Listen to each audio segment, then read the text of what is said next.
of course, have Nizar Aboud from Al Mayadeen television in Beirut.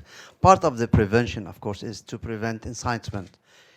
Given that, I mean, in the Syrian crisis, it's very easy to say that we have to go there and intervene and prevent massacres from taking place.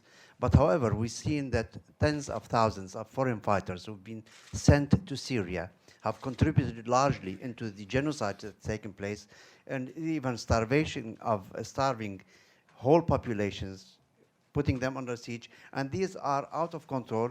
They have been abetted, helped, financed, equipped by regional powers in the region who have television stations, who have media that are inciting for such kind of atrocities.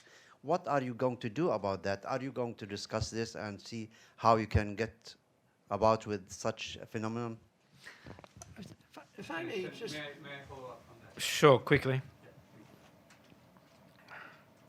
Thank you. This is Kahraman Hali Salik with Turkish television. General, you talked about sovereign nations not being able to take care of their own problems, and that the need for the world to come in and maybe help them or maybe prevent them from abusing human rights. In the case of Syria, in a follow-up, you have a sovereign nation that is committing crimes against humanity, and you have other sovereign nations, such as Iran and Russia, coming in and actually helping the sovereign government commit crimes against humanity. How do you compare that to the Rwanda genocide? Thank you. Okay, two questions there on Syria. General, do you want to... I think that Syria first starts with Libya. And there was a feeble attempt, although nobody even used the term, to go into Libya under a sort of the phases of responsibility to protect. The fact that nobody used the term was quite indicative right there.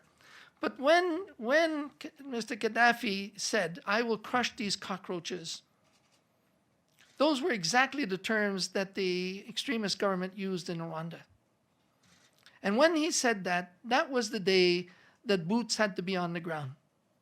Not planes in the air at 10,000 feet, but boots on the ground in order to separate, to establish an ability for a separation force to be there and not let the, call them rebels, bleed and fight and have to, and nor let the Gaddafi forces run amok as they wanted to, but a capability of separating that and then establishing the follow-on exercise without permitting massive amounts of weapons coming in and all kinds of foreigners coming in to join the fight. We didn't do that, and that destabilized and just exacerbated the scenario that we have in Syria. And so the bad guys have learned some very effective lessons in how to keep these conflicts going. And they've learned it because we have been so ineffective in actually being able to prevent, let alone react to these situations with any diligence or any really will to intervene. And I'm not just talking about the Americans and the big boys. I'm talking about the middle powers. Where are the middle powers who don't carry all the baggage of the big powers, who could be the first ones in and could, in fact, provide significant capabilities with regional bodies and reinforcing under Chapter 8's regional bodies? Why aren't they being engaged? And so instead of just looking at the bad guys who are inciting, let's look at the good guys who are sitting on their bum and doing nothing. I think there's where the weakness of the whole exercise exists. Thank you. Eugene, do you want to say? No, well, I will focus on Rwanda, I think. Thank you. Okay. Sorry, the lady just here.